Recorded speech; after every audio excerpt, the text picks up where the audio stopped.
EMS World Expo is the largest EMS dedicated event in the world, and it's taking you places. And now we bring you Stories from Expo.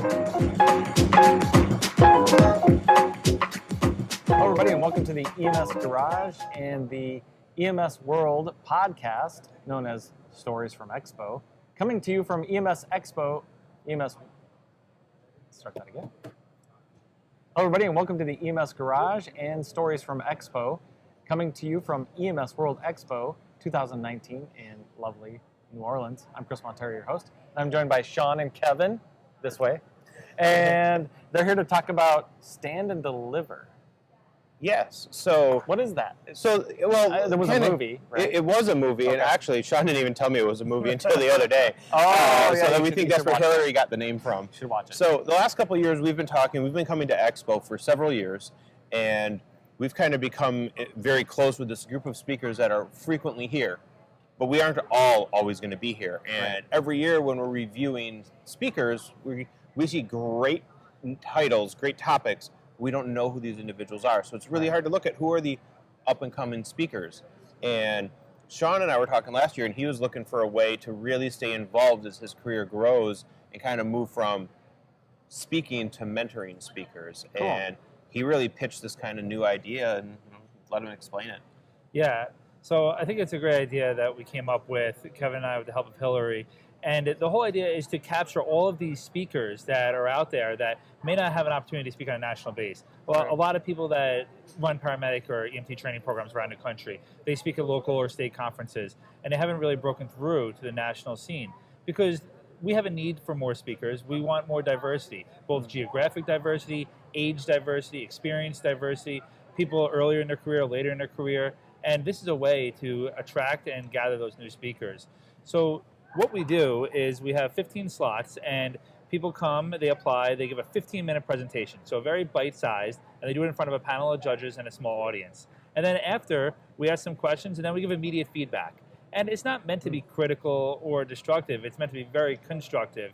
And so far, we're on our second day of it. It turns into a conversation between the judges and the speaker and other people in the room, and just trying to improve their speaking ability. So it serves two purposes. It's helping a new speaker build up their experience and get some mentorship, but it also helps EMS Expo find the next generation of speakers, because these are all the future speakers for next year or the years forward. Interesting. You know what's interesting about that?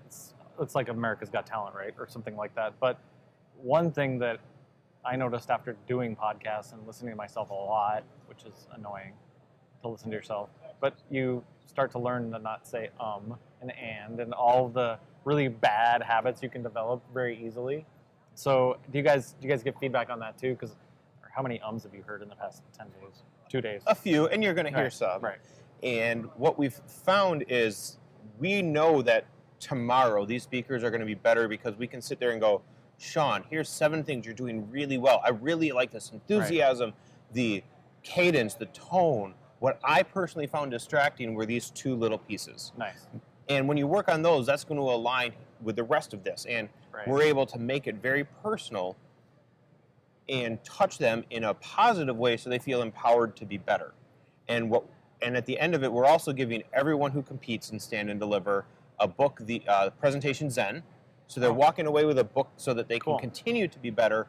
And the person we identify as the best new speaker in this track is going to be guaranteed a slot at EMS World Expo 2020. Wow, that's very cool. And how do you, we're already too late. Are you guys going to do it next year at in Vegas? The goal is to do this every year moving forward. Great. And how do people, going forward, how would they register for something like this? Or they just show up? So it'll be advertised on the Expo website for next year, just with the regular call for speakers. And this is a different track where people can get some exposure and also get some mentorship. Would you guys ever do anything via Skype? To the 2019 That's perfect timing. EMS World Expo. So we'll have to wait a minute. The exhibit hall is now open until 4:30 p.m. There we go. Okay, that helps me. So, 2020, yada, yada, yada. You're asking about Skype. Oh, yeah. So, So for mentoring and getting people involved, you guys use Skype, or how would you? Can you do this not here? Could you do it in another venue? You could, but part of the mentoring is having that speaker in front of a crowd at a podium with the presentation. It's real. And all of us, no matter how much experience you have, you walk in front of a room and you always have that little fluttering. And I tell people that we're always nervous. You just get better at hiding it. That's really all that happens. Good point. So I think it's very important that we reproduce the experience and that stress, because when we give feedback, we're judging really 3 buckets. We're judging their knowledge base of the content, their slides, but then the delivery and how well they can interact with the audience. And you can't do that on Skype, I think, as effectively. Have you guys seen anybody yet that walks up and you're just like, wow? Oh, yeah. Several. Really? It really shows the incredible talent that's out there, and we just have to look for it. We just have to see. We've got to learn who those names are and figure out how to bring them to the forefront. Very cool. Yeah, the feedback so far has just been, all of the judges have been so impressed with the talent that's out there. And that's why this is such a great thing that we're doing, because now we're capturing this amazing talent that's here at the conference already.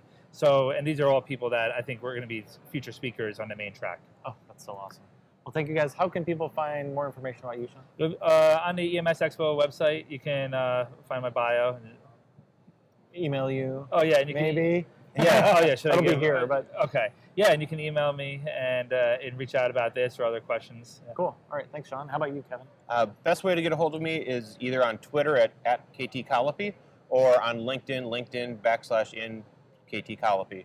Those are usually the best ways to get a hold of me. My email's pretty buried right now, and so if you want to get in line about the 700 emails I have to respond to, you're more than welcome to email me, but I tend to respond a little quicker on social media.